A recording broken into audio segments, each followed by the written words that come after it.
Hey everyone, welcome to the UFO Webcast. Today's guest is going to be David Curtis. And David is an author of several different books, but more importantly, he has a lifetime of experiences that I would like to hear about, and they touch on a variety of different subjects. So, as always, I'm going to let the guests get into their background information. So, let's get to it. Well, thank you, David, for being on. How are you? I'm fine today, thank you.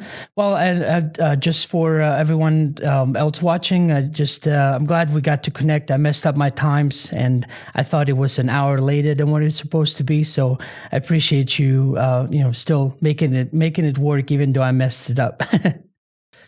Right. Okay. Well, David, I figured if we could start out with a little bit of background information about you, and how did you first get into this, and we can go from there. Yes, well, the UFO phenomenon really came into my life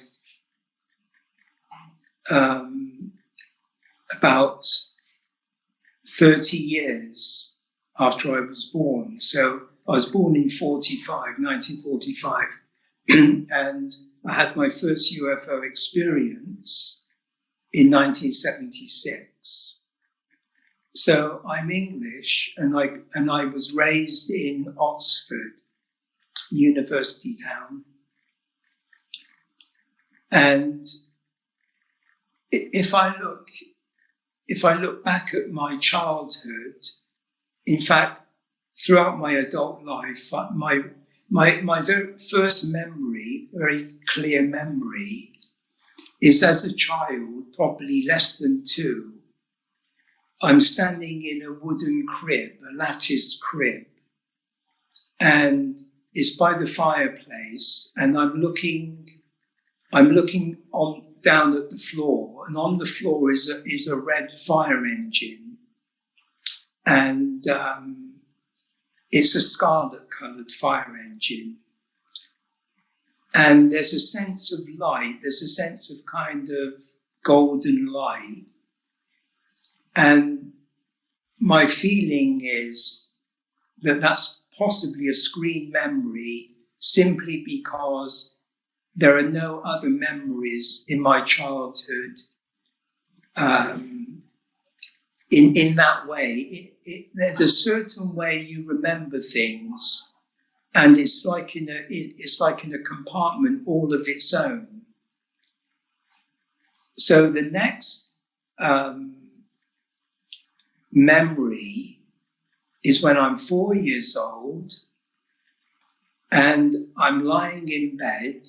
It's probably in the evening, it's dark, and I see some flickering lights near the ceiling, and they're kind of radiating along the top of the wall. And I feel that my body, the energy in my body is expanding into the room, like filling the room. And that makes me nervous. And I put my head under the pillow and I see these entities. And that's all I remember. I just see these entities. So you've got these two memories that stand out together. They seem to be linked together. And they don't seem to be associated in my normal linear memory. You know, you have a linear memory, a sense of your childhood and going to school and all of that. But these two memories definitely stand apart. So I think the first one's a screen memory, and the curiously enough, the red fire engine could be seen as a kind of chariot of fire. And which is the chariot of Helios, the Greek god of the sun. So I'll move forward to the time I'm 15, and at the age of 15, my mother separates from my father, and my brother goes with my mother, and I'm left with my father.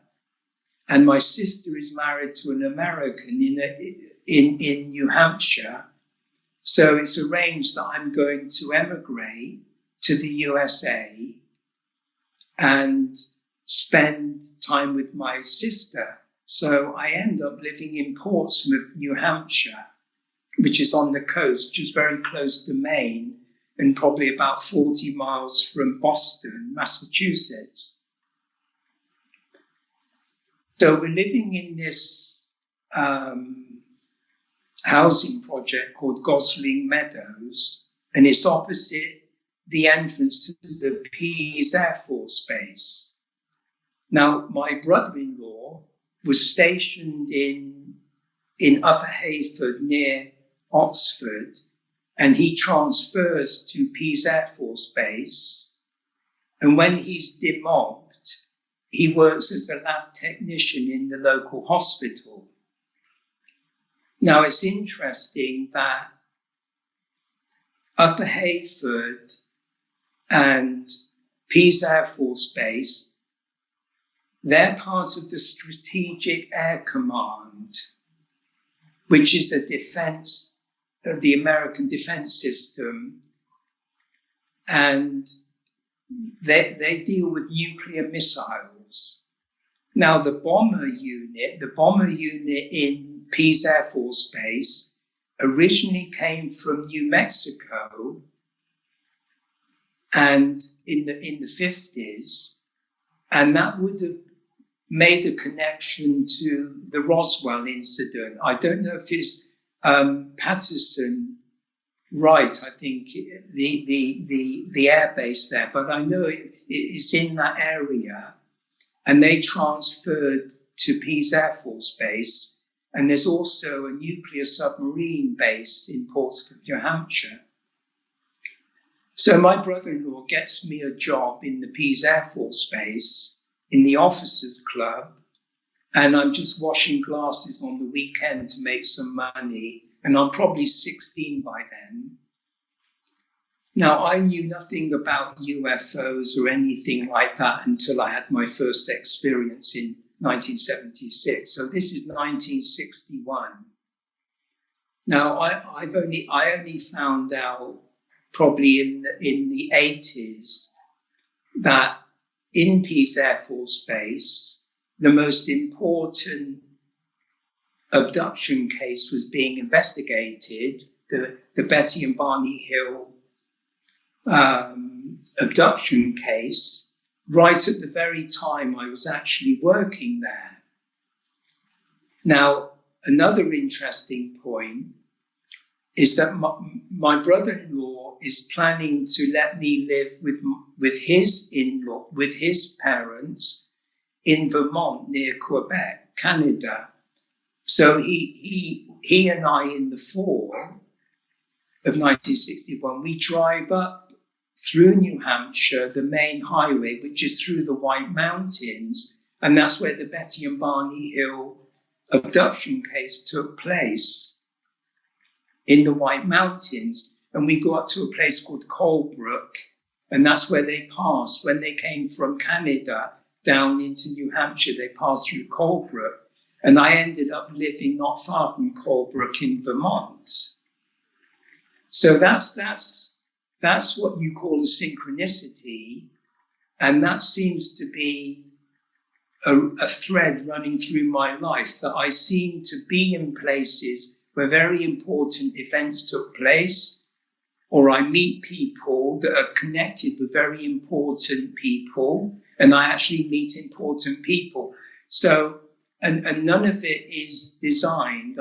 I'm not consciously manipulating anything to be in these places. They happen to me.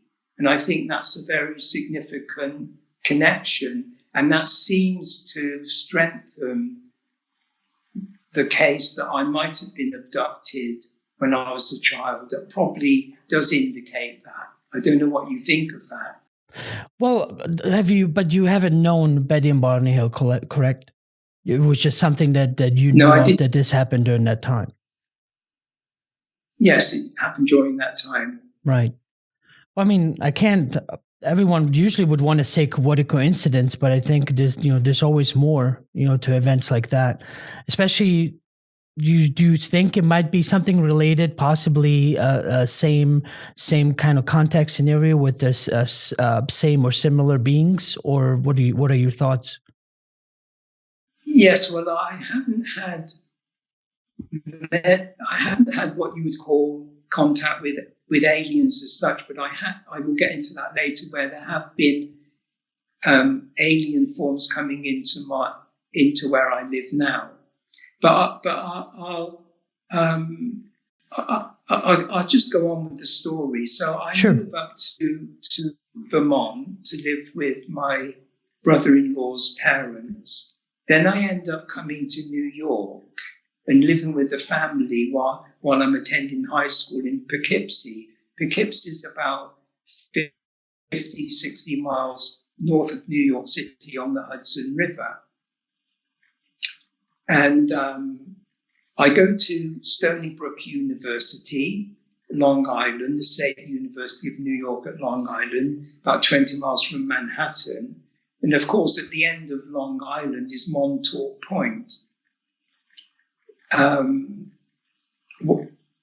I studied in the 60s, and in the 80s, which is another synchronicity, Dan Burish happened to study, I think it was microbiology, because I had a very good science department. And he was the one that worked at Area 1 and was supposed to have a contact with the grey, I think grey reptilian type. I think it was from Zeta Reticula where the Hills grey entities came from. And he developed the idea of the time cube, the yellow cube from the constellation Orion. Anyway, after university, I go back from Long Island to Poughkeepsie, and then I move across the Hudson River, not far from Woodstock, in a place called New Paltz, and there's New Paltz State University. I went there for a while to do art. But before I moved to New Paltz, in Poughkeepsie, a friend of mine said, "Would you like to meet Timothy Leary?" And so we drove out in his Corvette. We drove out to this house in Millbrook, this big country estate in Millbrook. And Timothy Leary was there doing LSD experiments. Well, I didn't know who Timothy Leary was. I didn't know what the drug culture was. I didn't know what the counterculture was or anything like that. At that time, I was very straight. And so, as I say, I moved from Poughkeepsie to New Paltz. And then I moved back to Oxford. And during the time in Poughkeepsie, before I moved back, I had what's called an awakening, what they call in meditation satori, which is a form of enlightenment. So from that point on, I tend to see life from a spiritual point of view. And that would be an awakened mind, a sense of the mind, the kind of universal mind. And I studied comparative religion in university. Anyway, I came back to Oxford. I went to art school for a while.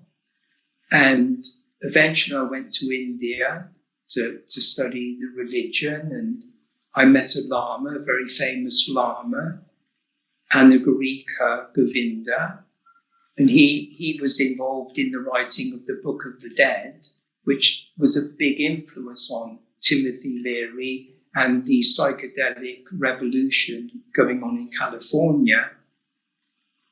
And in fact, Timothy Leary and another guru called Ramdas, they actually visited the Lama that I visited, and I actually lived next door to him for a number of months. So I come back to Oxford, And I eventually visited the school of Krishnamurti, who's an Indian guru. And I had shared experiences with him in the kind of universal mind type of thing. And he was a close colleague of Professor David Bohm, who wrote a book, Wholeness and the Implicate Order. And he was considered by Einstein at Princeton to be his kind of favorite. So he's a brilliant quantum physicist. And he worked with Oppenheimer in Berkeley. And of course, Oppenheimer got involved with the atomic bomb, and David Bohm ended up in Birkbeck College, London University. And at London University, he actually did paranormal experiments with Uri Geller. And he thought that Uri Geller was actually valid. He validated Uri Geller. And Uri Geller was also investigated in the SRI, the Stanford Research Institute, by Harold Puthoff and Russell Targ. And the person that brought Uri Geller into prominence, the Israeli psychic Uri Geller, metal bending, was Andrei Pujarek.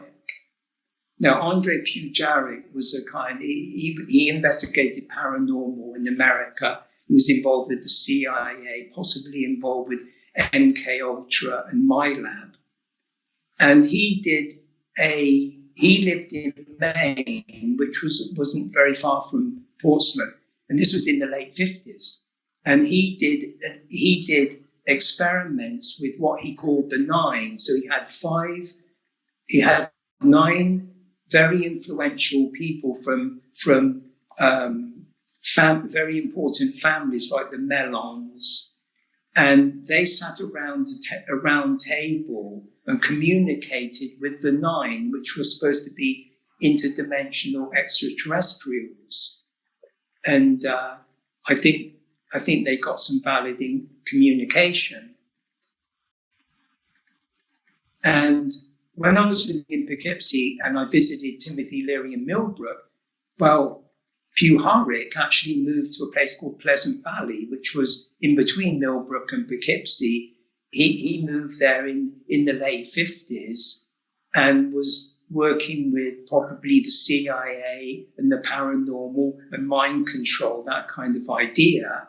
So again, and also not far from there was the IBM super intelligent computer. It's a very big IBM town, Poughkeepsie, and the person I lived with in high school was a consultant for IBM, and he had patents out with IBM, and he got me a job after high school before going to college in IBM, and I worked on the Apollo rocket. This would have been 1964, 64. So I was involved with that kind of the space thing. So anyway, so I'm in England, and I get involved with Krishnamurti, have experiences with him, have a conversation with Professor Boehm, and in 1976, I settled down in Oxford again. I've been moving about, and I'm living in the house, the former house, the home of Lawrence of Arabia, T.E. Lawrence, and so I'm in there, and there are a few other people living. It's a big Victorian house in North Oxford, where all the academics and the dons and everything live. And incidentally, that's supposed to be on a ley line, because the person that invented the idea of the ley line, Alfred Watkins, did a diagram of Oxford and showed two ley lines crossing in the exact centre of Oxford, and the one going north, that's where I actually live, on that ley line, if you believe in ley lines. So I'm in this house, and there's some artists and academics and that kind of thing. So I have a room in the back of the house. And although I've never practiced any form of religion, I wasn't brought up religious, I've never practiced meditation, I haven't practiced any form of method or anything like that. I just like to sit quietly in the dark. That's how I used to, spend my evenings. So I'm sitting in the back of the house overlooking the garden. And I suppose, you might say I'm in a very deep state, because I can enter a very deep state and I can be awake when I'm asleep as well. But anyway, I can be in a very deep state. And when you're like that, you're very receptive, very open. You're not attached to your body. You're not attached to your consciousness. You have no sense of identity. You're sitting in a fairly open, empty state of mind, very, very deep. And it's dark outside, enough to see the trees, about 40 feet, 30, 40 feet away. And above the trees, this light appeared. It's a very tiny light. You could say it was like a star, but it was a very, very, it was very focused, the light. Just this focused white light, very tiny, but big enough to see. And I noticed that it was connecting to my left eye. So I'm sitting there, very open, not focused myself. And then I realized whatever that light is, it's connecting, going right inside my left eye, deep into whatever, my interior, deep into my soul, as it were. And, I was very curious. I knew nothing about UFOs. In America, I spent 8 years and I never saw a UFO movie. Nobody ever talked to me about UFOs. So I literally, in terms of my memory, I had no memory of ever thinking about a UFO. So I didn't automatically think it was a UFO. I simply didn't know, because I had paranormal experiences and I've seen lights around people and that kind of thing. So I was just interested. It was just a light. So this is penetrating deep inside me. And because I'm very open, I'm not afraid, I'm very open, and there's no kind of fear base or anything like that. And then it moves to the right as I watch it. And inside, it's like moving to the right side, inside me, to the right eye, but like inside me. And it feels like it's scanning my interior, let's put it that way. Non-specifically, it's just, scanning my interior, probably scanning my memory, etc. And I become nervous. I feel it's intrusive. It's, the fascination is there for what the actual phenomenon is and the interaction. But I feel it's intrusive, and it starts to move back again and to the left. And I decide I'm going to break this off. So I get up and I close the curtains. So I kind of break off from that experience. I don't have any residue of fear or anything negative. I don't know what it is. It's a very strange experience. And, I just, more or less carried on as normal. I don't know if I started to think about a UFO, whether I had that vocabulary, and whether I don't think I read any books on it. And to give another powerful synchronicity, to give another to give a support to this experience, which is quite interesting. There's usually symbolic support to my experiences, which I'm not going to go into today. That's my field, symbols and myth and Jung. I'm not going to go so much into that. But this synchronicity dealing with the House of Lawrence of Arabia, in the 90s, I would have been 50, and I started to read some UFO books. I read some UFO books in the late 80s, and then I read some in the late 90s. And just the books in the local library in Oxford. And I've never associated with any UFO people in England. And I've just read a few books that are in the library. I don't know anything about any kind of movement, investigation, or anything like that. So at the time that I had my experience, 76, in the 90s, I read a book called Abduction. I think it's called just Abduction by Johnny Mack. Now, Johnny Mack was a Harvard psychiatrist in Cambridge, Massachusetts, at Harvard. Now, that's probably only 30, 40 miles away from Portsmouth. Now, Johnny Mack writes a definitive book on Lawrence of Arabia in the very year that I lived in that house. So I live in the house in Oxford in 1976 with a UFO experience. I read Abduction, and he wrote a Pulitzer Prize biography of T.E. Lawrence of Arabia, the very year I was actually in that house in England. Now, I'm in Oxford and he's in Cambridge, which is interesting because in England, you always hear Oxford and Cambridge. Oxbridge it's called. So it's always those two names. And of course, he's living in Cambridge. I'm living in Oxford. And now, I believe that he used that word abduction from the Betty and Barney Hill case. I think he actually was referring to that by implication. I think he was referring back to that. So I think that's quite a significant synchronicity. So shall I carry on? Yes, please. I mean, you have a lot of synchronicities, yes, but I love it the way you're putting them together.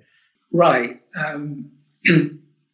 So in the 70s, I do a lot of parapsychological research. I meet people, I go places, deal with healing and all the alternative New Age stuff a lot of people are into, but not the kind of New Age of the later New Age 90s, in the 90s, and so in the 60s, 70s, with the psychedelic stuff in America and all of that, it was quite serious. It was quite serious. I actually wrote an article for one of the alternative magazines in England, and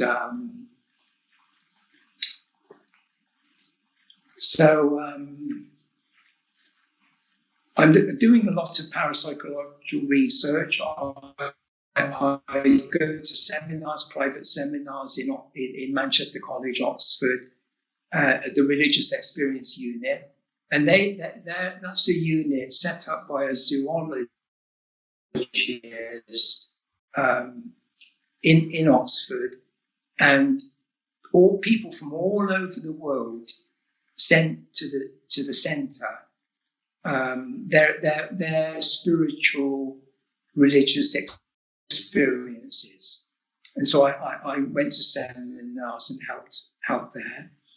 I spent time with Celia Green in the Institute for Psychophysical Research in Oxford, and she was an Oxford graduate, and she was a member of the Society for Psychical Research. And she wrote books on apparitions out of the body. And her main thing was lucid dreaming. She coined the term lucid dream. So her book, Lucid Dreaming, was the first book with that title. So I helped her out in the 70s. And then in the late 80s, I actually lived there for a year and did scholarly research. So that's the 70s. That's how I spent my time. Spending time with Krishnamurti at his school and doing parapsychological research. So in 1984, I was living in this levels of experience went on in that house. So my kind of UFO connection is that one evening I just felt to open the curtain and look. I just was drawn to open the curtain, look at the sky, look in the sky. So I looked to my left and there was a point of light in this kind of greyish sky. I looked to my right and there was another light, and that was it really. So I closed the curtain and not thinking of that very much, because there's a big time lapse between these experiences, but not really thinking about that very much. I at the time I was writing plays, and I wrote this play, this dialogue between two UFOs. But when I was writing it, I wasn't necessarily thinking of the two points of light in the sky. I wasn't, that's not how my mind works. When I have an experience, I tend to forget it unless I'm actually working on it and integrating it into my studies. If it's just a one-off thing, I don't tend to make a big deal out of it. It's just part of the record. So I'm writing this dialogue between two UFOs, and it's telepathic, and it's as if the two UFOs are thought forms. They're actually thought forms, and they're in dialogue. And I write this play, and for some reason I was so disturbed by it. I was so afraid. I felt like I was listening in on something very private, like you might be in a room next to two spies talking at some like CIA or MI5 or something, and you didn't want to have that information. That's exactly how I felt. It's as if I was tuning in, and I felt it was, maybe it was given to me to do that, but that's not how I responded to it. I just felt like it was very dangerous. I really felt it was dangerous. And I actually destroyed the manuscript without remembering what was in it. I was that disturbed by it. And then I wrote another one. Another thing I wrote was about somebody dying and going to another planet and then coming back to the Earth, to California, and then something to do with technology and crystals and finding crystals in this mountain. And again, I got very frightened, and I don't remember the content. It seemed very dangerous to have that material, and I got rid of it. So that's a very peculiar, because now I wouldn't feel that way. Later on in my life, I wouldn't feel that way. But, just like the first UFO experience, I felt it was intrusive. And I am a very private person. And the idea of even being abducted does not appeal to me. And the whole scenario of being suggestible to that. And I feel there's a lot of suggestibility in people that do undergo this kind of abductions. I don't know. There's susceptibility, there's suggestibility, and maybe their fear that can be manipulated and that kind of thing.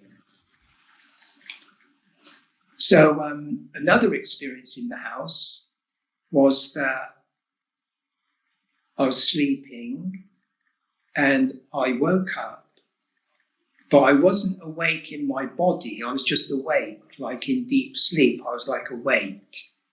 And I was aware of my body. And I noticed something lying above my body. Like when you have an out of the body, your body tends to rise out of your body and it can float above your body. Well, I saw something floating above my body. So I'm in this deep sleep and I'm awake in the deep sleep. I'm aware of my body and I'm aware of something lying above my body. And obviously an astral entity. And that astral entity is a reptilian, but it's not a typical ET reptilian as people describe it. It's a blue-grey. When you hear ideas of the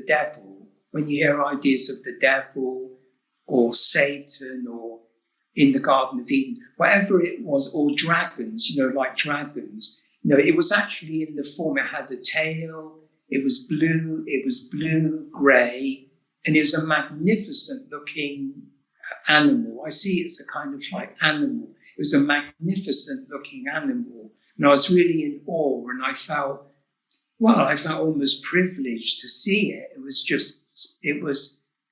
The beauty of it is very little to do with what I've heard about ET reptilians. This was magnificent looking entity, and that was it. It came to an end, and that was it. And another time in that room, I go to the toilet in the middle of the night. I come back in my room and I feel like I'm stars. It's as if my room is full of stars, like I'm in the cosmos and I'm kind of just walking through stars. That's just another experience I had in that particular room. And also, I'm an artist, and I generally do very, very small works of art, drawings, very small, maybe 8 by 10. But I found that in that room, I started to do very big, colourful pictures, and I hung them on the wall. So they're really, really big pictures, hanging them on the wall. So I don't know if all of that affected my artistic expression. So that's in 1984. Now we move to 1994, and I have a vision. Now, Jung talks about having normal dreams. You have normal dreams, and then you have big dreams, which he would call visions. And the difference between a dream and a vision, the dream is a kind of episodic, like everyday life. There's a scene, it's a situation, and there's a scenario, and you don't quite know what's going on, and there's a kind of drama. But with a vision, you're shown something very, very specific. So it's a message, and it has, and it will remain very clear in your mind for years, and it's absolutely a message. So I'm with this, what I think is a child, and this child is walking by my side as if it's taking me somewhere. I find myself at the top of this mountain, this rocky mountain, and I'm face to face with what I can only call an alien. And this alien figure is probably 5 foot tall. I'm nearly 6 foot, so it's probably about 5 foot tall. And the skin is wrinkled. It seems like an old, very, very wizened old man. Very benign, very, very quiet. very benign, and its skin is parchment, so it's a kind of parchment color, a kind of yellowy, browny yellow, very light, and very, very, as I say, very wrinkled, very aged. Now, I was told, when I mentioned that on my interview at Project Camelot with Kerry Cassidy, she said that might be related to Andromeda, because certain people that have had experiences, I think Bob Dean had certain experiences, and she also had experiences where this entity visited her and stayed all night in her bedroom, as talking to her. But anyway, that was a very wise and old man or figure, I don't know, very ancient. And I found myself going further up the mountain and looking into the cosmos, deep into the cosmos, and telepathically I heard a statement, the luminary is coming. That's what it said, the luminary is coming. Now the luminary can be a very famous person, or it can be relating to the stars, or say the moon and the sun, they're luminaries. So it can have that significance that something an important person, like an avatar or an alien, whatever, is going to visit. I'm sorry to interrupt. Was that meant more regarding you, come to visit you, or you mean generally to the planet? Which reference was this? I don't know. That's it. Yes, it was very open. It was just this very powerful telepathic voice just saying that. And but it does relate specifically to me, and my main books on my autobiography about my life and about mythology and UFOs and such, I called that The Luminary is Coming. I called that book The Luminary is Coming. So that's 94, and in the summer. Now in December 94, I have probably what's my most powerful vision that I've ever had. And it's the central point of my life. It's like, I think it's when I'm 50, so I'm more or less 50, and it's like the central point of my life. So I'm awake in deep sleep. I'm awake, and I have an image of my grandfather. So my grandfather on my mother's side, and I was born in his house.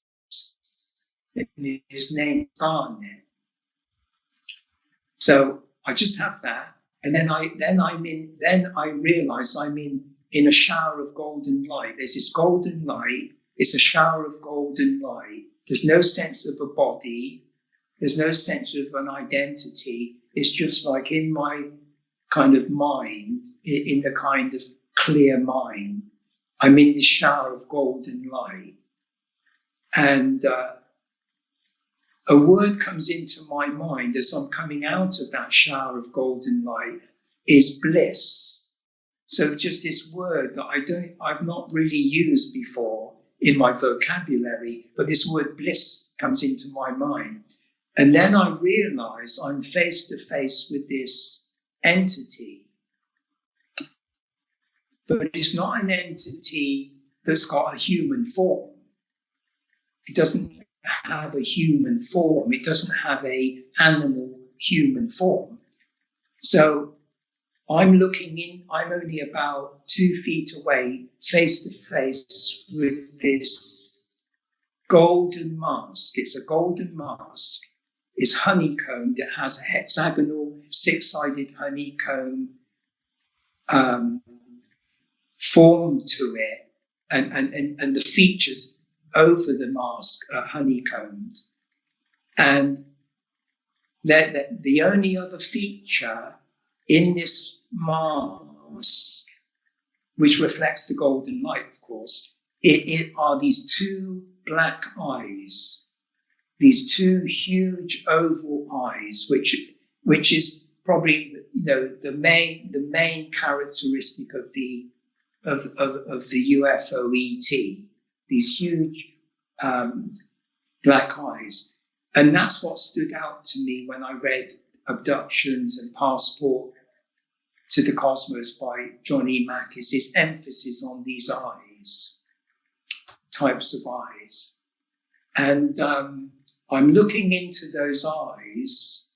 I can't see anything other than they're kind of like obsidian glass. They're like black obsidian volcanic glass, or what you call jet black. And I don't see any features in the eyes themselves. They just seem to be black. That's all. And they're slightly tilted up on the sides. So they're not straight. They're kind of slightly tilted up. And I noticed that he's giving me something. He has this kind of beige gold robe on. He has a kind of robe on. And this is I've just remembered now a screen memory from my Portsmouth days. I'll mention that hopefully in a minute.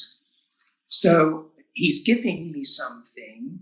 So I look down, and with his right hand, he's handing me to my right hand a red cube. So he's handing me this red cube. Now, he says something telepathically, not to me, but to my friend standing to my left behind me. Now, my friend is very, very important in my life. Now, my friend was a graduate of Oxford. He did classics of Oxford, and he's now a professor of psychoanalysis, and his main study is Jung and synchronicity, and he lives nearby. He's a professor at the University of Essex near London. And he lived in the institute, Seeley Green's Institute, with me. And his research on Jung and synchronicity involved Jung's most important case in synchronicity was his case of the scarab beetle, the god Khepera. And the scarab beetle in ancient Egypt really stands for death, transformation, and rebirth. So there's a curious. So he's standing, but the telepathic voice says to him, "Keep on with the scarab material. Keep on with the scarab material." And when he says that to my friend, I think, what am I going to do? What because we were working together, we were colleagues. And I thought, well, I wonder what I'm going to do. And of course, I have this red cube. And the red cube felt really heavy, as if it had lead or mercury inside this red cube. It's probably, I would say, 2 inches, 2.5 inches square. So that it was just a smallish cube. And I felt it felt really, really heavy. And I felt that was almost like my soul. I felt it was like my soul and the weight of my soul, almost like the heavy weight of my soul. And then suddenly it became light as a feather. It just felt absolutely floating, almost levitating in my hand. And I thought that in that cube was the work I'm going to do, like a download. This is the work I'm going to do in my life. This is the scholarly work I'm going to do. My friend carried on with the Jung and synchronicity. He's the foremost scholar in the world on that subject. And I felt that was my work. Now, so I see that as one aspect of the luminary is coming. I see that as a luminary that's come into my life, an ET, a projection of an ET, for whatever reason, in that form, a kind of God figure. It's a solar being, it's a star being. That's what you call in ancient Egypt. Now, the centerpiece in the Book of the Dead of the ancient Egyptians is the weighing of the heart. The heart is supposed to be the seat of consciousness in the soul. And when you weigh the heart, if it's heavy, that means you're deceiving yourself and you're deceiving other people. You're telling lies. But when the heart is in balance with Mart, the goddess Mart, then you're telling the truth, and then your heart feels light as a feather. That's the actual description. Your heart feels light as a feather. So I associate that experience with my studies in Egyptology. I studied that very deeply, and so that vision took place in a place called Lancaster, and Lancaster is the capital of Lancashire in the northwest. And I was born in a place called Salford in Greater Manchester. And the house I was born in is my grandfather Garnet. Now, when I started doing my proper research, a life review of my whole life that took 12 years to write, called The Luminary is Coming, that began in 2002, I needed to study the nature of crystals, not the crystals in the sense of magic, but actually literally the crystals. So I had some books on geology, and I was looking up the crystal, the garnet. I was looking up the garnet, and the garnet belongs to the cubic crystal system. So the garnet is literally the scarlet red cube. That's actually what the garnet means. And before my vision, which I knew nothing about that, before my vision, I had the image of my grandfather, Garnet, and I was given the red cube. I knew nothing about that.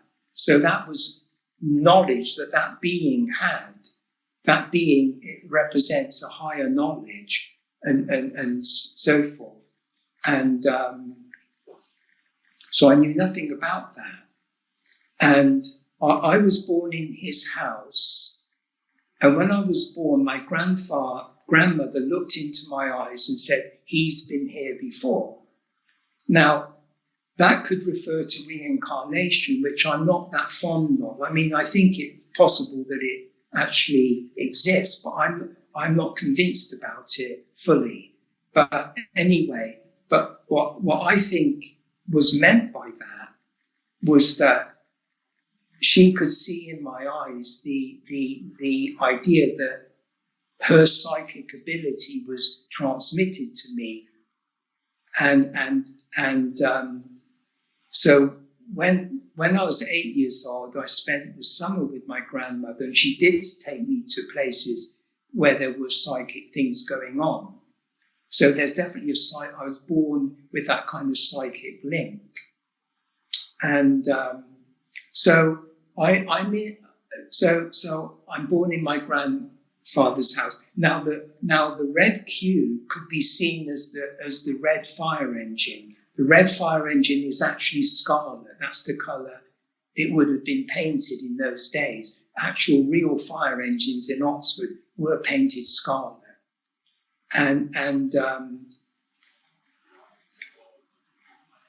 So I see the fire engine, the chariot of fire, as the red cube. And that links in with the vision of the ET and the chariot of fire, the chariot of Helios. And I believe that is the real connection, because I believe that there's a substrate of symbolism and myth, as Jung would say. You might say enfolding the whole nature of consciousness and knowledge and language and culture is a deeper symbolic meaning. And that's what I think.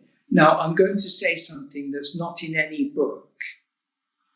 I found this out in doing my research, but I'm going to say something that people are always going on in academic circles and all of that, about the Promethean myth. they're always talking about Prometheus and the Promethean myth. Now, Prometheus was a Titan, so he was related to Saturn. Saturn was the chief of the Titans, and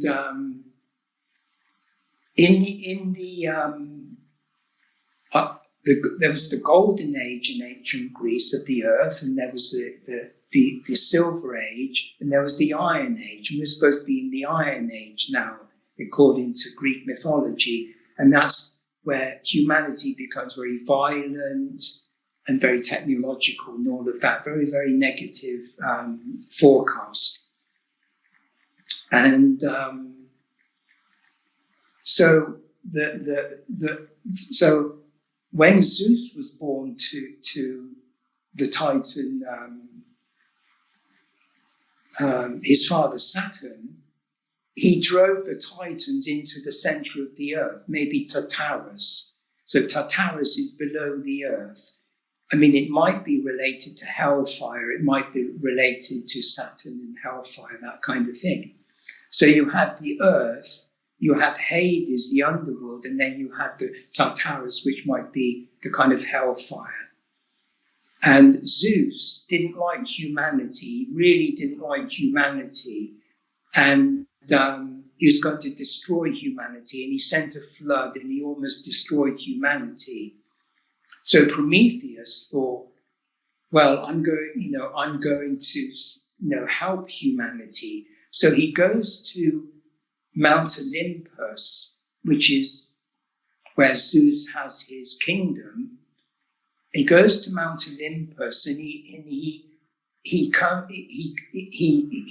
finds Helios in his chariot of fire. So he finds Helios in his chariot of fire, and he breaks away. He takes something from that chariot of fire, which is a piece of charcoal, and then he makes that a gift to humanity, and humanity wakes up, and they have vision, they have culture, and they free themselves from Zeus, the tyrannical Zeus. Now, the garnet, the red crystal garnet, the cubic crystal garnet, and I must mention, in the tarot deck, the chariot is actually a cube. So in the tarot deck, the chariot is actually a cube.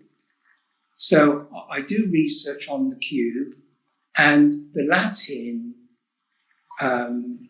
for the garnet is granatum, and granatum is the pomegranate.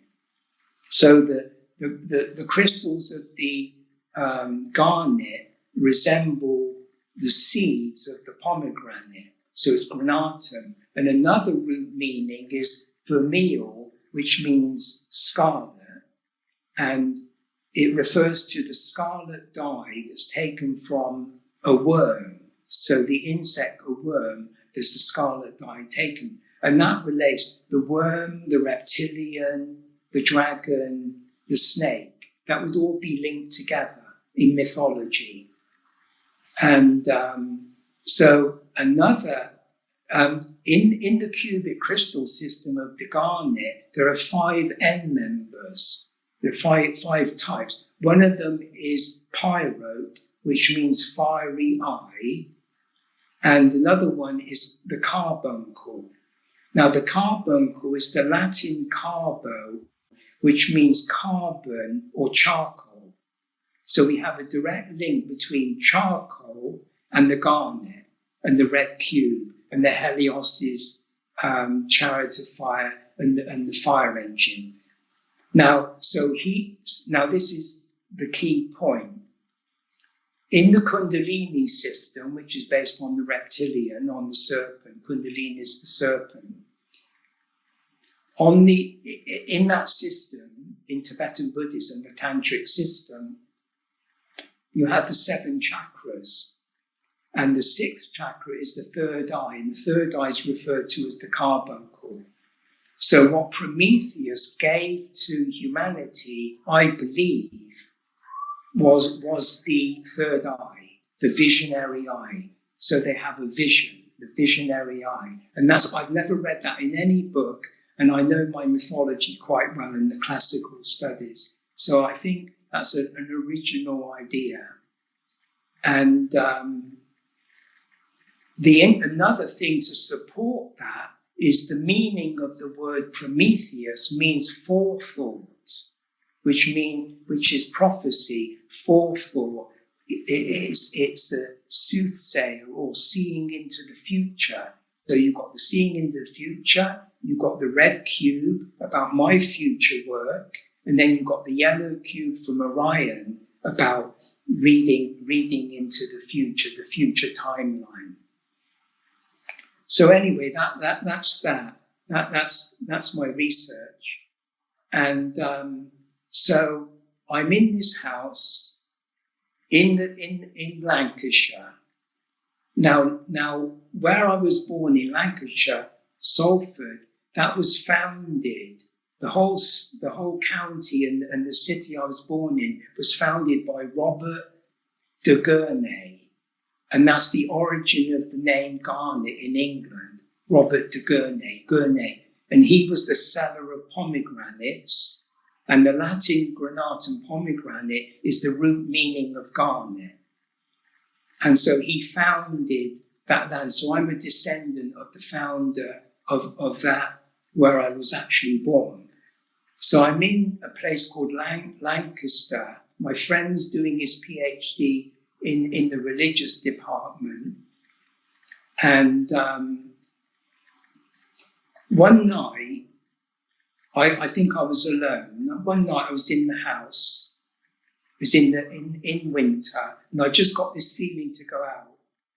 This was in about 1994. That's after I went to the top of the mountain, the luminarius coming, and I had the vision of later on. I had the vision of giving the red cube and the golden mask entity or alien, which links to ancient Egypt. And I go out into the back garden, and it's really cold, freezing. I'm standing there, and right above me is Orion. So Orion is the biggest constellation in Great Britain, in England. And in the winter, it's just massive. It's it's really huge. And it's right above me. And I'm not really into kind of astrology or that kind of thing. I know my stars a bit, but I wasn't a kind of, a person into UFOs other than sporadically.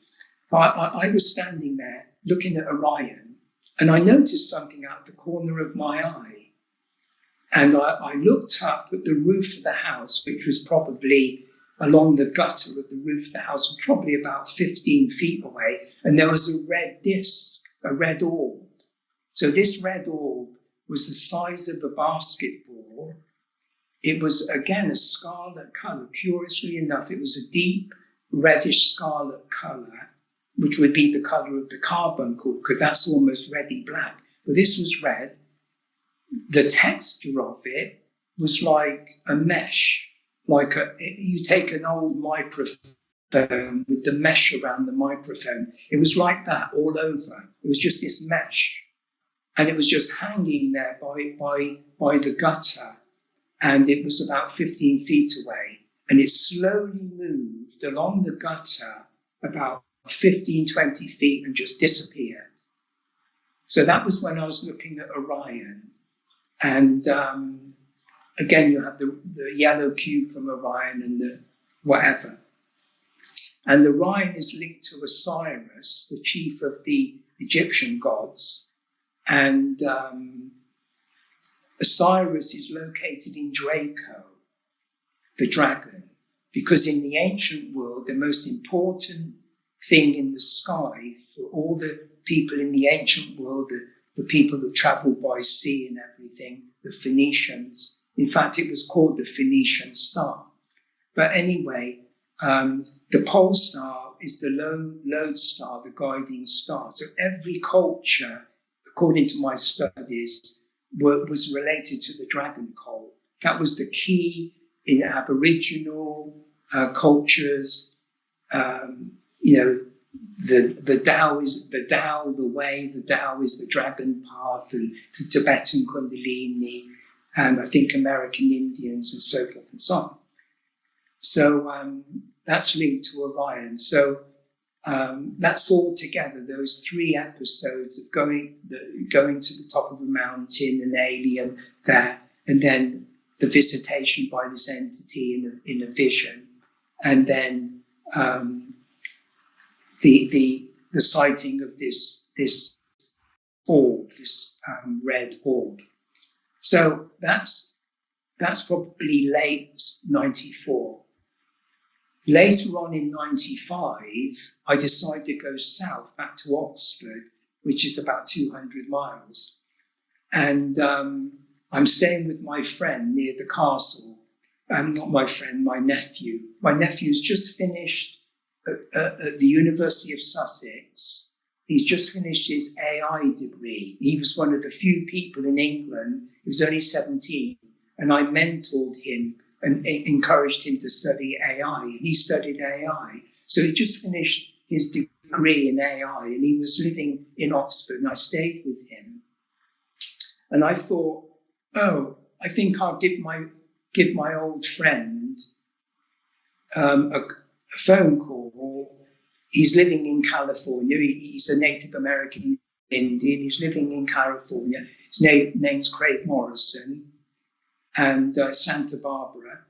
And he used to come over to the Krishnamurti conferences every year, and Krishnamurti died in 1986. So I hadn't seen him since 85. So that's about 10 years. And I phoned him up, and we're talking, and he said, have you read the Orion Mystery by Bo Val? I said, no, I haven't read the Orion Mystery. I said, that's very strange, because I've just been lying in bed looking out of the window at Orion in Oxford. And, we had a laugh about that. So not long after that, I get a strange feeling to go outside again. I go out on the porch, and there is this red orb again, this basketball-type red orb, about 20 feet away. And it's just sitting there. It doesn't move. It just sits there for a number of minutes and then just disappears. So again, it's linked to Orion, the connection with Orion. And of course, the Orion Mystery involves ancient Egypt and the Giza Plateau and the Great Pyramid and that kind of thing. So I thought that was quite interesting. And from that moment, I thought, no, they're monitoring me. They're following me. They're monitoring me. Now, I said there was a screen memory from Portsmouth, New Hampshire, while I was working at the Pease Air Force Base and the Betty Barney Hill. The screen memory is I'm in a white room. All I know is everything's white. I'm just in this white room. There's no other description. And to my right is standing this entity. And this is a screen memory. I don't know. It's not a dream. It's a real memory. Like my childhood memory, it's like in a section of your memory that's just not in your normal everyday memory, and it's not in your memory, say, like my knowledge of mythology. It's not in that kind of linear chronological memory. So it's a bit like the childhood memories. It's kind of sectioned off. And this being, I don't see its face, and this being has, again, a very beige-like golden robe on, just like the being in my vision. And the word that comes to me in that screen memory is he's an undertaker. Now, I don't know why the undertaker, because it deals with the dead, and that's certainly, I think, relevant to UFOs and entities and that kind of thing, and certainly the Book of the Dead and all that kind of thing. So it's a kind of interdimensional thing because, according to Jung, we are psychic entities in a physical body, but he says we're not actually in the physical universe because the psychic element of consciousness and thought is actually in coincidence with the universe. So we're not actually physically, our astral body, although it's located in proximity to the physical body, is not actually, we're not actually physical beings. We're not animals. We didn't evolve. Our consciousness at a certain point came into, connected to the brain. It's not, and so he's definitely to do with interdimensionality. And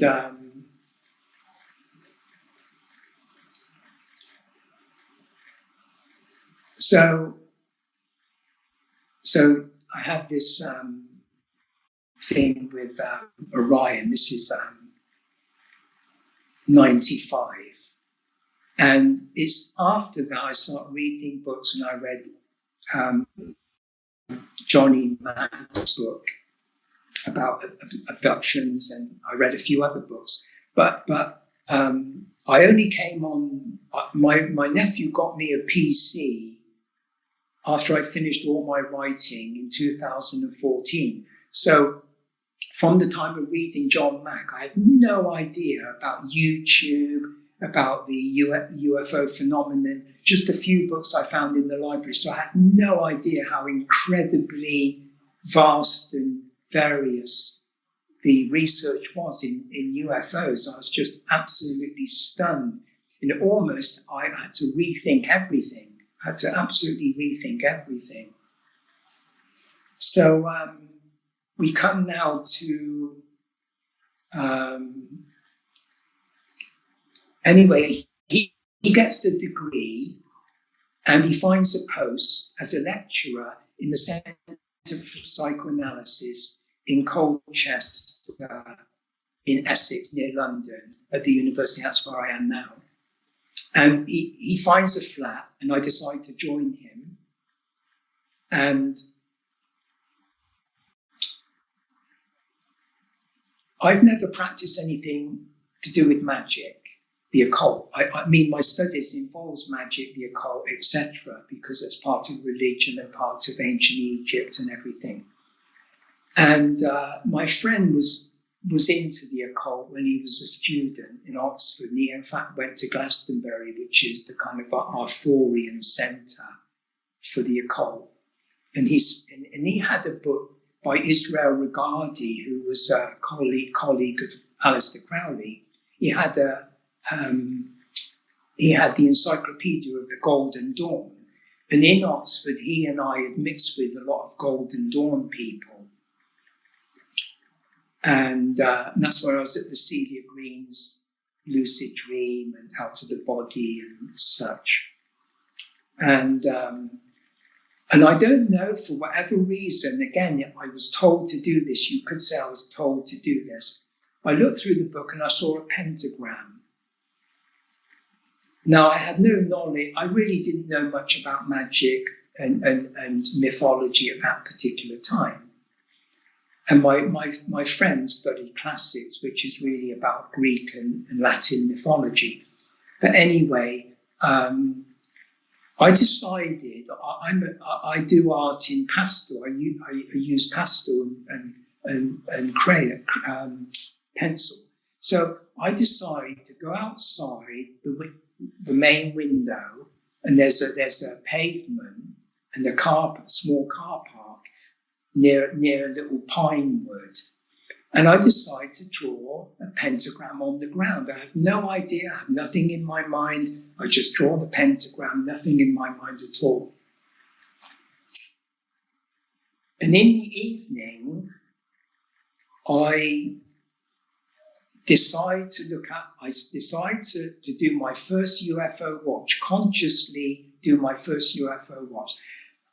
And in my mind, I don't think I was invoking a UFO by doing the pentagram. That's probably what happened. But in my mind, I didn't join the dots. I just didn't think about it like that. And I'm standing at the window, and of course Orion's there. Orion's there. And I'm just looking at the stars. And by the way, when I have been outside consciously looking for UFOs, I see lots of lights, lots of shooting stars or lights and things like that, orbs and stuff like that. But anyway, I'm standing at the window and I notice something above my head. So I look up to the roof again, and only 25 feet away come 5 UFOs in a pentagram formation. Now, these UFOs are the most beautiful. I mean, I'm very sensitive to color, especially pastel color, very sensitive to color. But these were absolutely, I like wildflowers and all the various natural colors, but these were so beautiful. And they were a golden pink. And they were about a foot in diameter.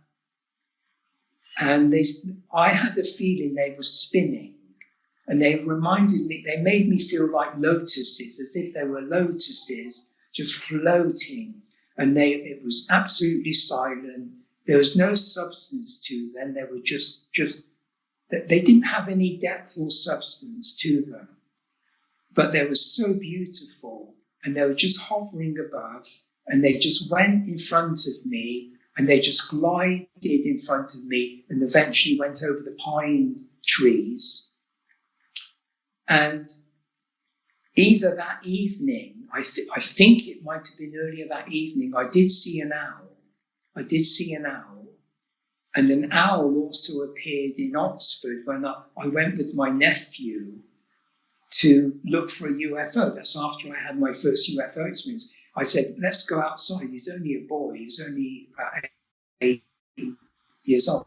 And when we walked down the road near this church, this owl flew out. We didn't see a UFO, but I just remembered the owl. And I knew nothing about Screen Members until I read Willie Strieber's Communion.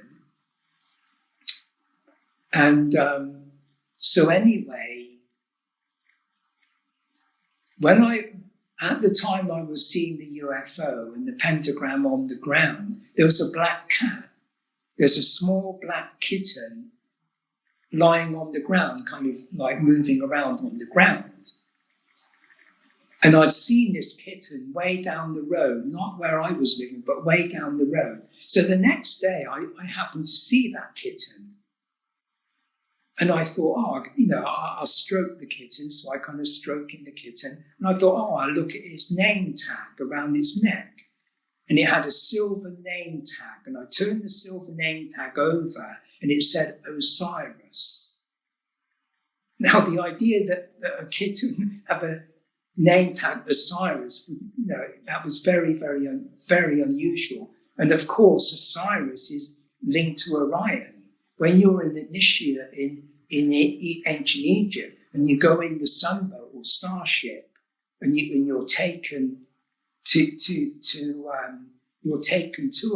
Orion because you're an Osiris. You've identified with Osiris, the god of resurrection. You're taken in the sunboat to Orion. So I was that was quite amusing. That the fact that the black cat was called Orion. So, you said Osiris. You mean Osiris? You mean Osiris? Osiris. You said the black cat's name was Osiris. You said the black cat's name was. Yes. It was called Osiris. Yes. Great. No, because you said it's funny that it was called Orion. So I was like, I want to just clarify. No, yeah, Osiris. Yeah, Osiris is from Orion. Yeah, and that was. Have you any questions at all, or should I carry on? Well, I'm waiting for you to come to a good stopping point where I could ask you, because I mainly just wanted to see then at this point, then what do you think of all these different experiences and what else developed since that point? Have you been able to determine some kind of and a self-analysis and why all these different things were specifically happening to you? Oh, I see what you mean. Well, I mean. Actually, I'll tell you the next one, and that's more or less it. That's more or less No, it doesn't cover everything, but that's a good starting point, finishing point. So I'm living at the bottom of this hill, which is probably a Celtic hill. And I moved to a place on the top of the hill. So I was living at the bottom of the hill and I saw the 5 UFOs. I moved to the top of the hill in 2001 and I began my research in 2002. And I'm facing the castle. So in the middle of pretty much taking up most of my view is the castle.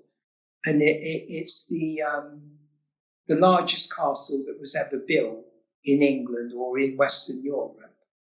And it's now a museum for Roman artifacts, Celtic and Roman artifacts. So it's 11 o'clock at night and the castle is illuminated and everywhere else is dark and there's like a tree line, some buildings, but it's very old and very ancient area and you've got a strong view of the sky, big view of the sky. So I'm sitting here 11 o'clock at night. I'm just looking out and suddenly 5 UFOs appear and they appear like 1, 2, 3, 4, 5 and they form a vertical zigzag shape right next to the castle. So we're talking about 3/4 of a mile away. And I get the binoculars. I just have the binoculars there. I get the binoculars and I look at them close up and they seem to be a reddy green color and they seem fairly solid.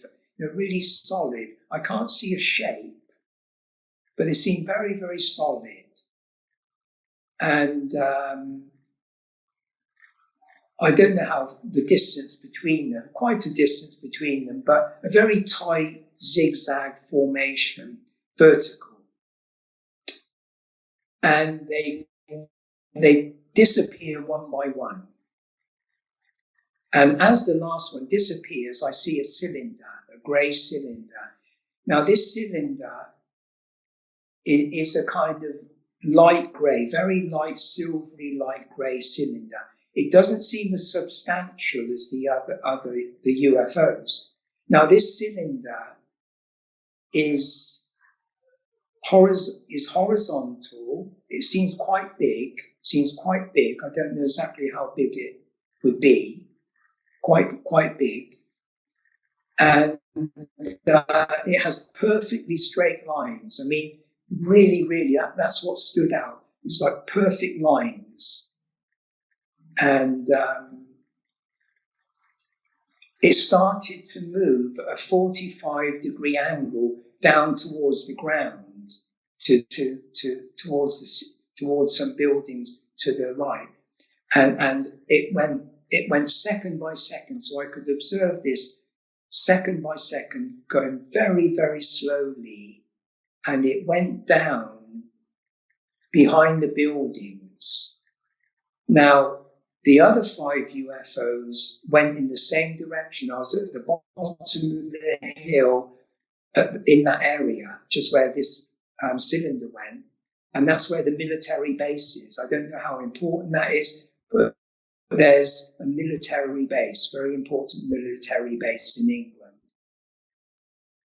And that's my last UFO experience. It is in 2008, and that was my final one. In that, I've had some entities, and I'll talk about that a bit later. Well, so maybe you might want to get into that now too. So these entities you're talking about after your 08 experience? The entities that you were talking about, were they after the 08 experience? Yes, do you want me to go into that? Yes, please. Okay. So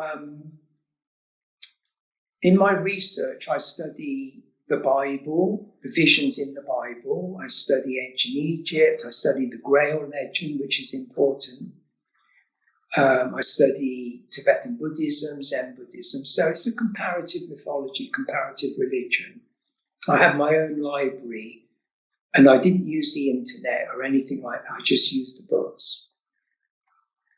Now, during all this period, right up until now, all these apparitions start appearing in my house. I'm talking about hundreds. I'm talking about hundreds of apparitions. Don't forget, I was in Celia Green's place, and she studied apparitions. Now, I've never had an out of the body, what's called a typical.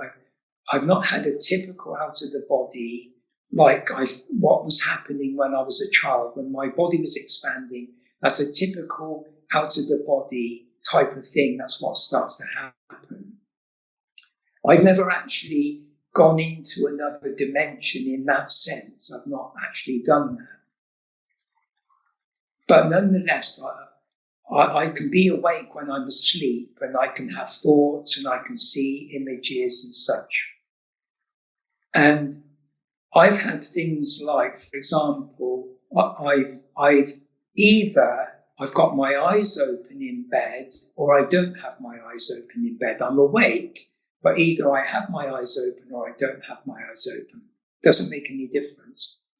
And filling the whole room, I saw this kind of celestial city, and it was pure white. The celestial city was like pure white. And it wasn't like tall. It was like, I think it was just not 2 stories, just ground level. And it had domes. It was like a complex of like domes. That's one image I've had. Another image, another vision or apparition is of hundreds of people in grey garments, in rows and rows of these people in grey garments. And that reminds me of what they call the shades in ancient Greece. So when you go to the underworld, you die, and you go to the underworld, you stand near the river Styx. The river Styx is the black infernal river in the underworld of Hades. And you get in the boat, and you're ferried across the river into Hades, and only dead souls can actually go on that boat. Got to be a dead soul. And so they reminded me of the shades of the dead. I've had entities looking at me, all kinds of entities looking at me, really staring at me, really looking at me right up close. I have continually, to the present, I have entities that don't seem particularly special, and they're just wandering around the house. And they often do something to me. They give me this orb. They give me an orb, or they do something to my body, and it's as if they're not kind of personally involved with me. You know, I just experience it. I just see them, but they don't say anything. None of these entities say anything, and they just do things, and it's like they're wandering around. Well, one of the kind of things that happen is that I'm in deep sleep, and I see this black rectangle-shaped object. So it's about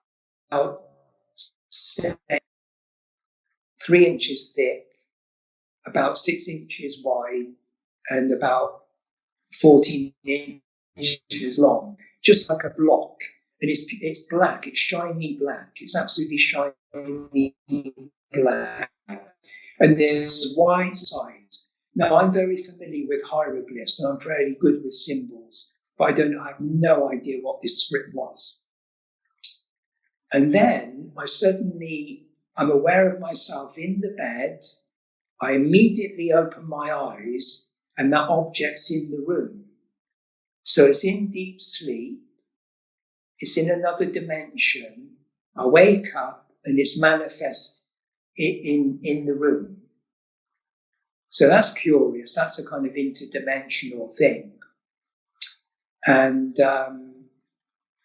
in the 90s, I stopped drawing. I stopped drawing, and my drawings are very spontaneous, very creative, and they're usually of beings or entities and various things, but nothing in particular, not particularly science fiction or anything like that, but more kind of like ancient Egypt and shamanism. They're kind of just symbols that come up from your unconscious. And I'm lying in bed, or I wake up in bed, and when there's something to be revealed to me, I know to open my eyes. So I wake up and I immediately open my eyes. When I saw these two entities standing by the door, and they had a circle for a head, but there was nothing in it. It was just blank. And they had long gown robes in grey and yellow. And then they just passed through the door.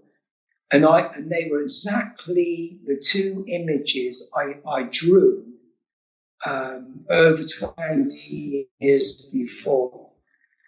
So I drew these two entities. I didn't know they were alien entities or entities.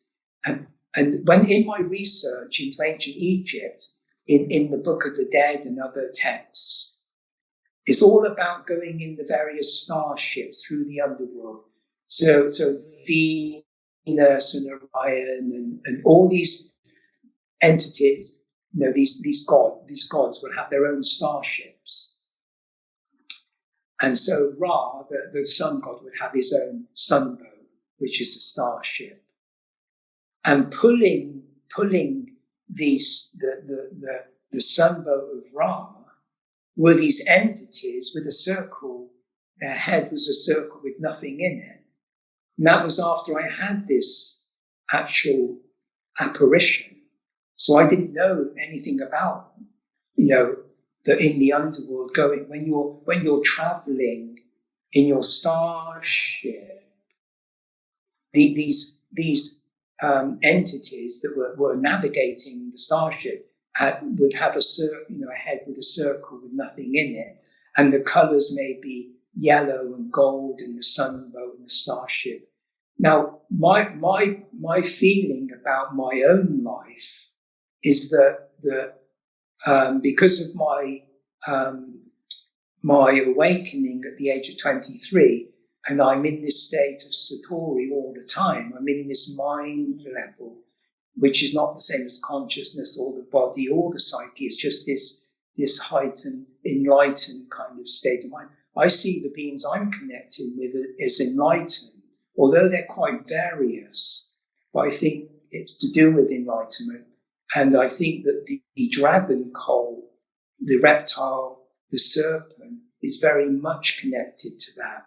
And of course, Osiris, his main seat in the heavens is in Draco, the dragon.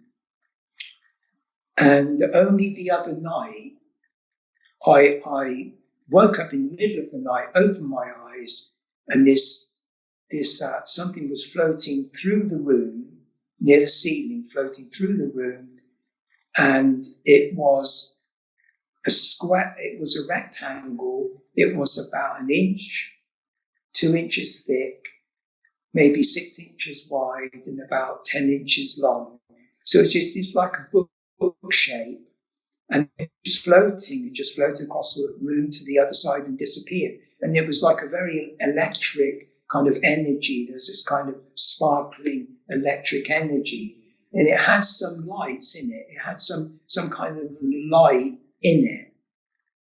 And that happened just a few nights ago. And when I finished my work in 2017, I thought I put the books on Amazon, and I thought I'd have some interviews. So I contacted various people, mainly in America. And one of them was in England. It's called, I think, the Basis Project. And they're very into kind of my lab. They're very into the kind of my lab, MK Ultra, my lab, conspiracy theory type of thing. I'm not really into conspiracy theory. I wrote a book called Alien Other, which is a critique of the conspiracy theory. So I have a book, Alien Other, a critique of the conspiracy theory. But this man was Miles Johnson. He's very into the kind of super soldier, my lab thing. And which I think, I'm not ruling that out in my own case. I'm not saying that there might be some connection to that, but I haven't got any conscious recollection. But there's a couple of things that happen. So about 4 nights before I was to have the interview, it's not a dream, but I was awake in my mind. I wasn't awake physically, but I was awake in my mind, aware of my body, and I could see, and I could see an alien, reptilian alien, standing by my body, just standing there, and it had the features of like a lizard head, it kind of like these facets. It's almost like a head that has like facets, and it was a kind of a parchment color again. It was a more parchment color, and it was just standing there. And then the night before the interview, the same entity appeared to me, bent over and put his head to my head in the bed, put his head to my head. When on the interview, as it was going on the interview, I felt I had a download. Now, I've never had a conscious download, and I didn't really know a lot about downloads, but I had this download. And in fact, the night before, when this entity bent over and put his head to my head, I had a vision of sitting with this Miles Johnson and a sense of a download happening then. I had a sense of a download happening then. So during the interview, and he was pushing towards my lab and pushing towards that kind of thing, but I stuck to my own story. But he was trying to kind of like, nudge me in that direction. But at the end of the interview, I did have this download. I was sitting there, and I was in almost an ecstatic state, and I saw all these pictures, like one after the other. I couldn't see them clearly. I got all these pictures coming, and at the same time, that was on my right-hand side by my head, and on the left-hand side, I had this kind of download sense of the night before. So I was thinking of the night before and the download as if it was happening right then. Plus on the right was this like download with these colourful pictures. And my feeling was that it was a past life. That was my feeling, that it was actually a past life. But I don't actually know that for sure. Now, another person I contacted was someone, Joanne Summerscale, and her name's Joanne Summers, and she did a mark with Miles Johnson years ago, a mark, and that was to do with conspiracy, my lab, and that kind of abductions in my lab, and I just Skyped with her. I wasn't interviewed, but it was a kind of Skype, and she was in her house, and she's living on the south coast of England in a place called Hastings, and she said that she lived on the road where Aleister Crowley actually died.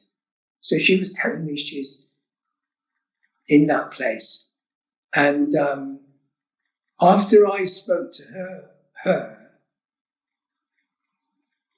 I don't know what to call it. It wasn't a dream. It wasn't a vision. It wasn't an apparition. There's lots of things in the psyche. There are many, many ways the psyche can project things to you. Many, many ways. There's many astral levels and that kind of thing.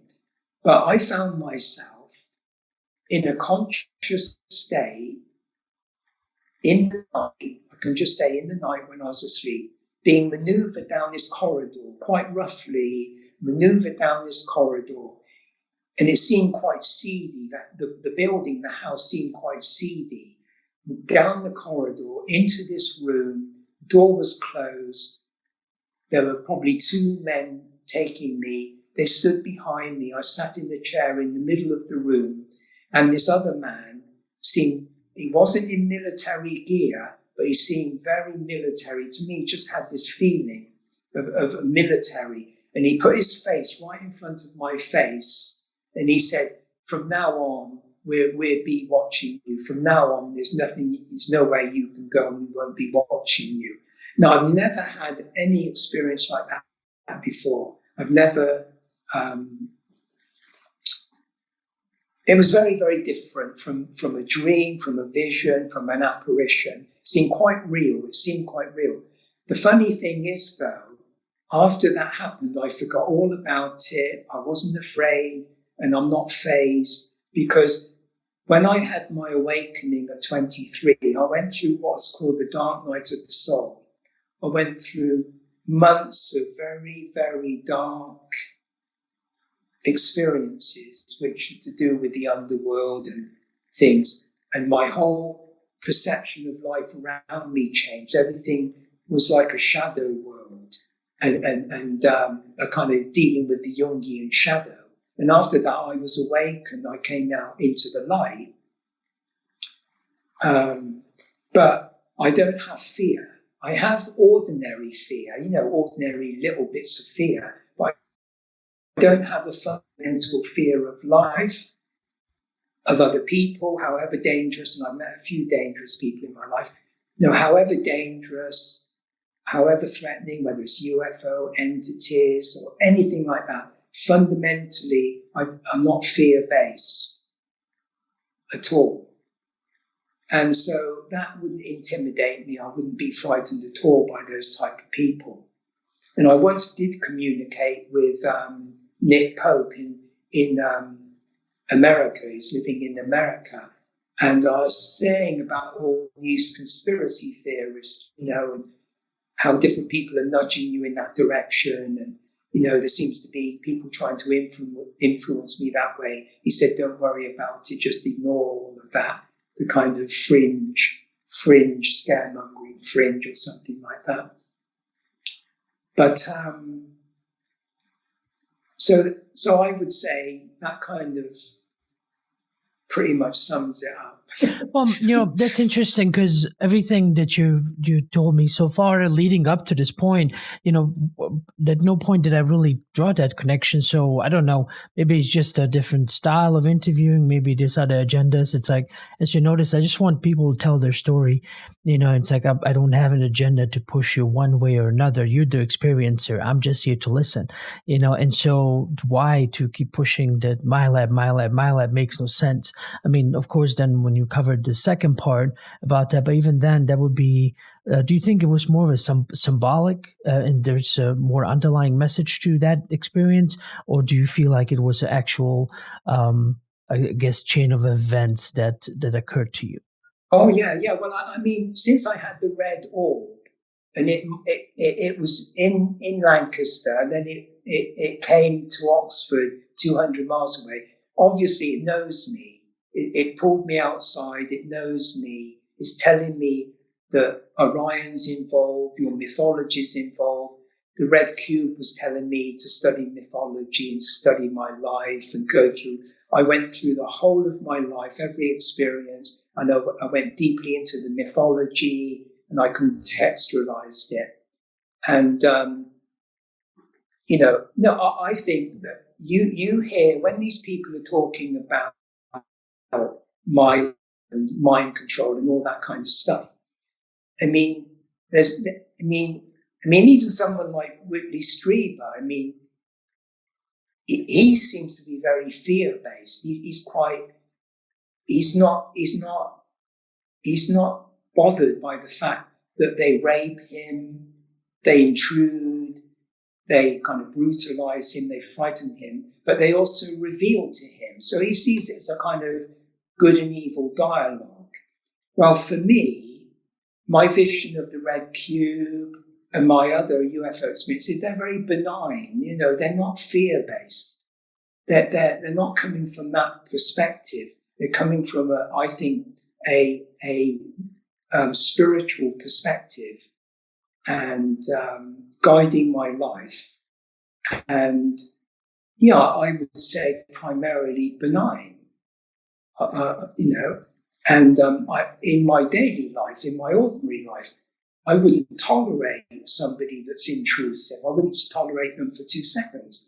So I wouldn't go along with, whether it's my lab or entities that are trying to influence your soul or anything like that. And I think my first experience was going into my memory, into my soul. It was looking there. Well, even the MyLab part, it just seems like it's not even a main story, not even your main part of your life experience. There could have, towards the end when you had that experience, it doesn't really excuse and kind of wash away everything you've experienced leading up to that point. Because there's more of a just a spiritual aspect to the entire experience than there is of some kind of nefarious beings or people trying to, I guess, you do some kind of experience against your will. If anything, it's more spiritual and enlightening from the sounds of it. Yes, no doubt. Jung wrote a lot about being possessed, and he in his Memory, Dreams, Reflections, his autobiography, he writes about a UFO experience he had, and according to my friend, he had a couple of UFO dreams. That's all, just UFO dreams. And he wrote the book Flying Saucers in 1959, 2 years before his death. And he saw primarily the UFO as benign. He saw it as a mandala, a circle-shaped mandala. He saw it of the gods. He thought it was of the gods. He thought it was an image in the age of technology, this present age of technology. He saw the UFO as an image of Christ, replacing the kind of Christian notion, the religious notion. He saw it as an image of the Grail cup. He saw it as an image of the self. So he had a very benign idea of the UFO. He thought primarily it's interdimensional, mainly to do with the psyche, but he didn't deny the fact that other planets would be inhabited, but he saw it basically as an interdimensional, more of a psychic phenomenon. He saw it. Well, his only dream that he recorded in his memory, so it must have been important. He's at his house on Lake Zurich in Switzerland, and he sees this UFO, and it comes very close to him, and the lens comes out. This lens comes out, and he sees it as a magic lantern. And he says that lens, that UFO is projecting him. So he saw that the UFO was projecting him, not his physical body, but him as a personality. Now, a personality in the psyche is an identity, but it's really an apparition. We're all apparitions. When we're in a dream or astral, we're apparitions. In a way, we are apparitions. We're in our astral body. So he's saying that the entity, Carl Jung, in that body as a psychiatrist, living in Zurich, all of that whole life story of that entity, that personality called C.G. Jung, is actually projected by that UFO. And that would make me think of that the UFO is a kind of an AI programming, what John Lilly called metaprogramming. John Lilly did investigations into various states of mind and astral travel and psychedelics. But he said that he thought the UFO phenomenon would be metaprogramming. So they would be projecting the one's identity, not one's soul, not the soul, but the personality, the identity that you're doing. So he studied mythology. He was guided all his life. He felt he was guided from his first dream at the age of 4. He felt all his life he was under the will of God and he was guided by a spirit. So he believed that absolutely. And now he's saying that that's linked to the UFO. So the idea is, if the UFO is a Christ image, is the self, then it's guiding him through his life to realize the self. And that was his goal. I mean, his whole archetypal psychology is based on the realization of the self. And that is what meditation is all about. That's what spirituality is all about, is to self-realization. So he's saying the UFO is not only a symbol, but is a process by which we come to enlightenment. We come to transcend the limitation of being an entity. Entities. My feelings about UFOs is that I don't think the typical UFO entity that's recorded in most literature is actually the intelligence itself. I think it's either partly AI, a biocomputer, an AI, or a psychic entity, or something like that. I don't think they're spiritual beings. I don't think what's being revealed in that case is actually the enlightened being, the kind of Christ consciousness or Buddha consciousness. I don't think it's the highest intelligence behind it. That doesn't mean to say some people don't connect with the highest intelligence. But somebody like Chris Bledsoe, when he had all these entities and he had an appearance of the lady, called her the lady, that gave him messages about the future of mankind and everything like that. Well, that's a goddess. I mean, I actually know the research behind that in ancient Egypt. I could explain that fully. But anyway, so that projection of that goddess to him, but that's not the intelligence behind it. Whatever the intelligence is, maybe no one's seen it. Maybe some people have seen it. Maybe nobody's seen it. So I see everything as transformative, and the psyche itself is what you call shape-shifting. Everything can shape-shift into anything you like. So if you've got mastery over the astral level, then you can more or less shape-shift, and obviously the UFOs can manifest into the physical and all of that.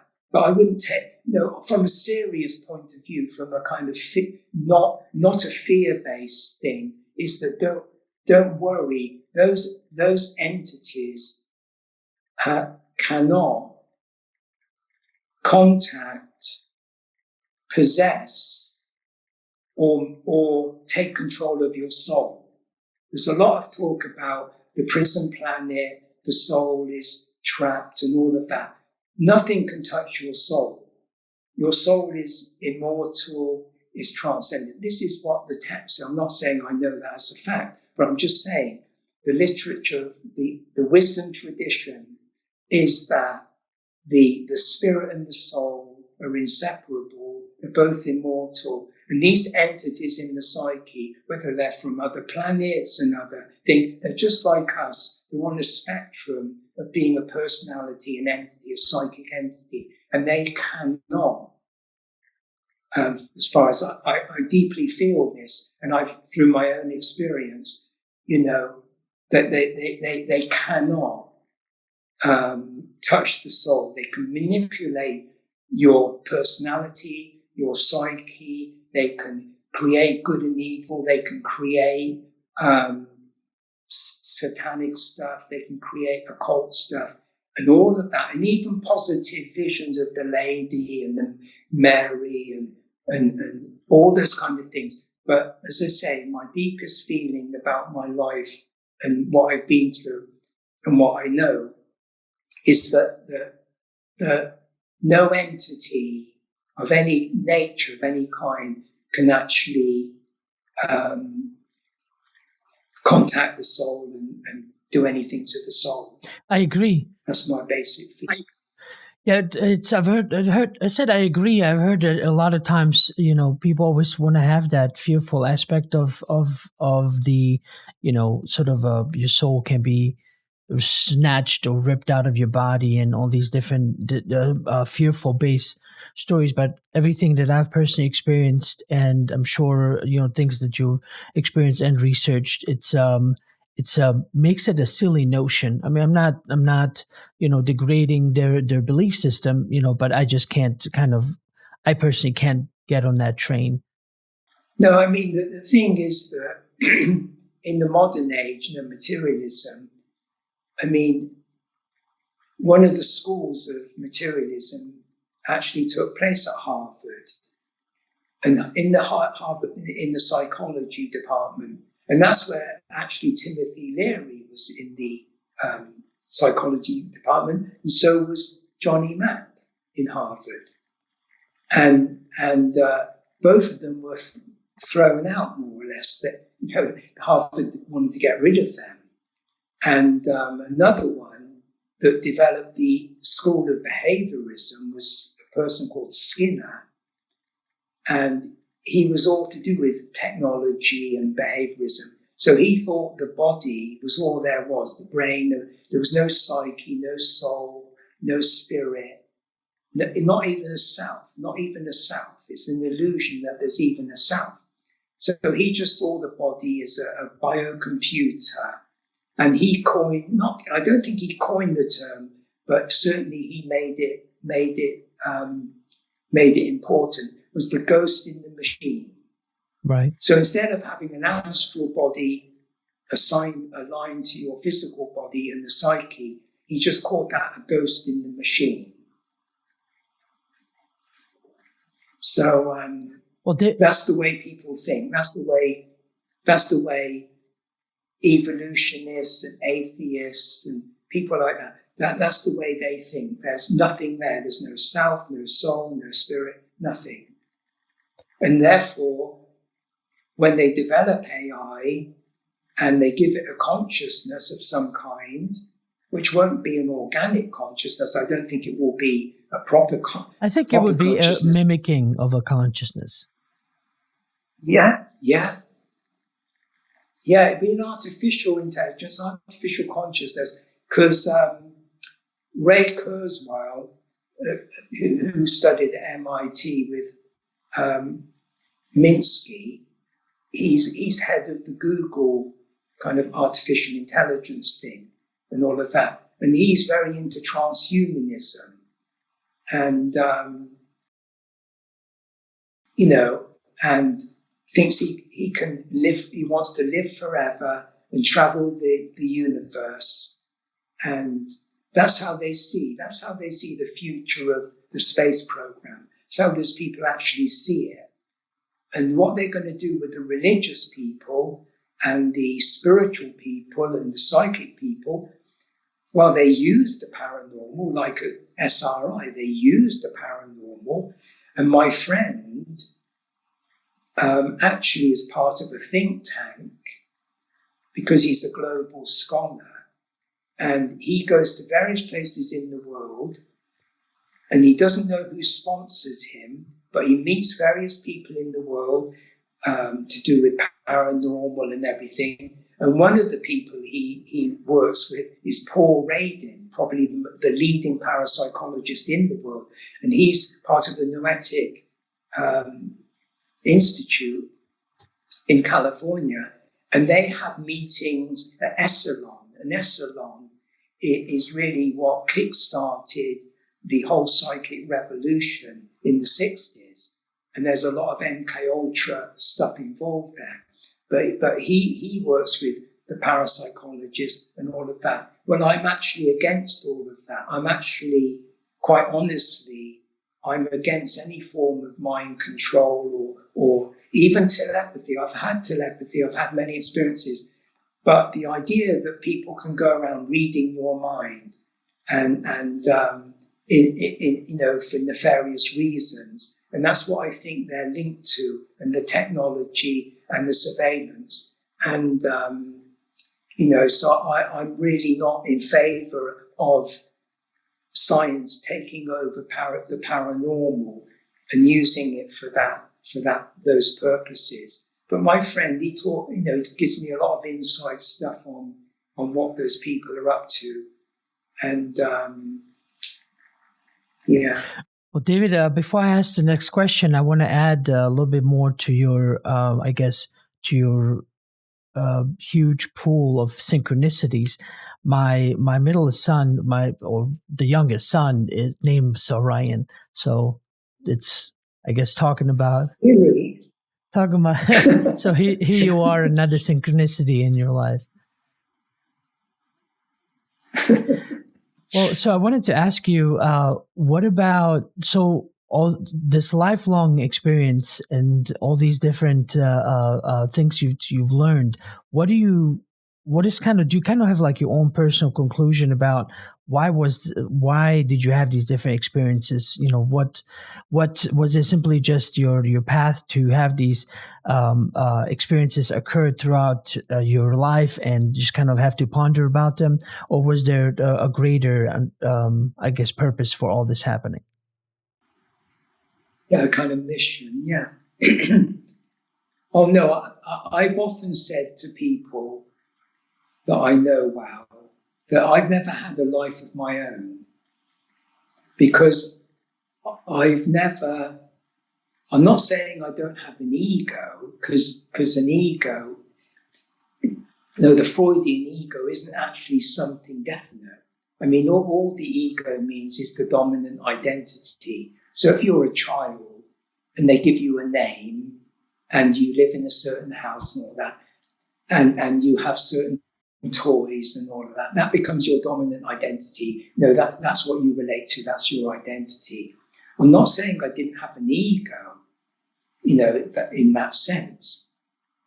But I think I lived more in myself, as Jung would say. I think I lived apart. Things didn't affect me in the negative sense of my friends or my environment. I never seemed to store any negative feeling about anything. I just didn't. And I think that I've never had a life of my own because I've never been part of society. I've never actually, all my researches, all my contacts with people have been outside of society. So I've never been influenced by the media to the point where I don't even know who's prime minister. I don't even know what the prime minister looks like. I mean, that's how vague things are for me. So I'm a creative person. I've stayed outside of society, not by choice, but because my mind is not captivated either by the physical or the psychic. And so, I mean, I've been married. Certain things have happened to me. I don't feel that I'm literally separate from the world or other people or anything like that. It's just my perspective is not to project any conclusion or identification onto people, even though they label themselves. I don't label them. I just meet them as people. So I feel that, yes, there's an absolute storyline to my whole life, I think, and it's still, I mean, the biggest things ahead of me. I'm 76, but the biggest thing is ahead of me because my my trajectory and my spiritual path, according to the tradition, the wisdom tradition, is that, I think there is a transcendental realm. That's where the Buddha's supposed to go, nirvana. You can call it God or something, but nirvana. There's a place that isn't to do with the physical universe or multiverses and isn't to do with the psyche, but it is a dimension all of its own. And I've written about that in a book I've recently written called The One. That's usually what people refer to this dimension as the one mind, or the Platonic one. And I've written about that. And so I feel that there is such a place, but I don't believe that. I'm only going by the tradition. So my experience of the mind, or satori or samadhi, or this enlightenment, is only what I call embodied. It's embodied. But I think what happened to the Buddha, he went out of his body and personality and psyche into nirvana. And then he came back into his body, and it said that he had 3 bodies: spirit, psyche, and physical. So he had 3 bodies, the trikaya, 3 bodies. So in his mind, he wasn't involved. He was just silent. He was just silent and aware. In his psyche, he was a teacher of wisdom. So in his psyche, culturally speaking, through language, he was a teacher of wisdom, and he had obviously had a physical body. But the Tibetan Buddhists, only they say that, not the other Buddhists, but the Tibetan Buddhists say, and of course the Dalai Lama, but the Tibetan Buddhists say that when Buddha goes to nirvana, there are other levels beyond, not beyond that, but you can go to other places other than the physical universe, other than the psyche. So we only know about the physical universe and the psyche and the astral, but there are other levels quite different from that nobody knows about. I mean, it's not even in the books. It's not even in the literature.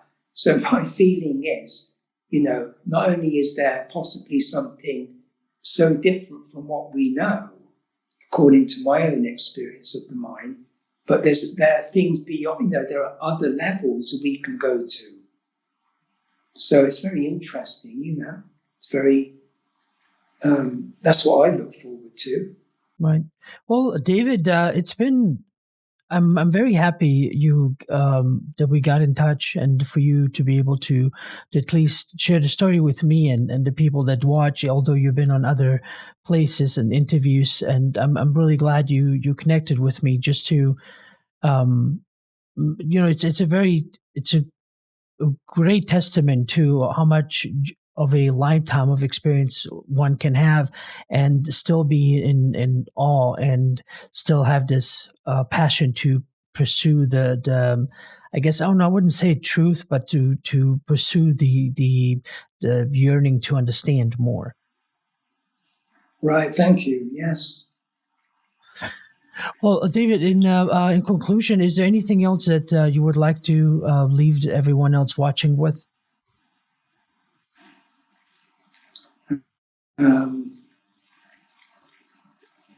Well, I would say, that people in the UFO community, or especially, to consider the idea that whatever the entities represent, the apparitions, entities, whatever you want, however you see them, interdimensional, I think that's quite apart from your soul and your mind, your soul and your spirit. And that doesn't mean to say some of the entities might be enlightened, and therefore they do commune with your soul, as Whitley Strieber has it, that they would commune with your soul. And I think Chris Bledsoe talks about that. And that's very private. That doesn't get mixed up. You don't mix that up with your memory. So yes, the AI and the entities may have access to your memories. They may do things to that extent and manipulate your life. But I think, when I had my first experience, I felt it was intruding into my privacy. But fortunately, it didn't it didn't kind of affect my essential sense of self or soul or spirit. So yeah, I think from that I feel that my connection is benign. And I'd just say that people talk about individual sovereignty, and Jung talks about individuation and self-realization. But I think that's worth thinking about in parallel to all your experiences. Is that there are traditions that know about being an individual. That means being indivisible and being free from any form of manipulation by the world outside and the inside. So I would say, alongside, you may be having all kinds of experiences, fear-based or not. But I think, it's good to. I think Grant Cameron emphasizes this quite well, the consciousness thing and the spiritual thing. But and certainly Whitley Strieber, I think that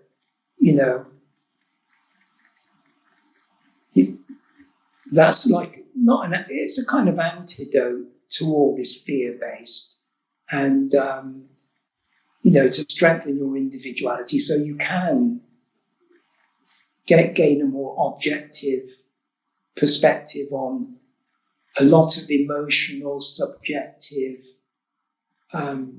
trauma and things, that seem to kind of, I think, dominate the UFO community, really. That's pretty much my final analysis. Well, thank you for that. Well, David, in the description below, I'm going to have the link to all your books, because I was able to find it on Amazon, where they give you to have a whole library of the books you have written, and it's quite extensive. Is there any other websites or places where people could go to check out more information about you, or maybe get a hold of you? There's no website, but there's Facebook, and there's the YouTube channel. And I've made many videos just talking about everything I know on every level, and so that's available. The YouTube channel. Oh, great! I'm gonna later on we'll connect more, and I'll get the links from you and put them in the description below the video for everyone else to be able to visit and view. So, David, thank you again. I'm glad we got to connect, and everyone else watching, I really appreciate your time. And until next time, have a good day. Okay, thank you. Bye.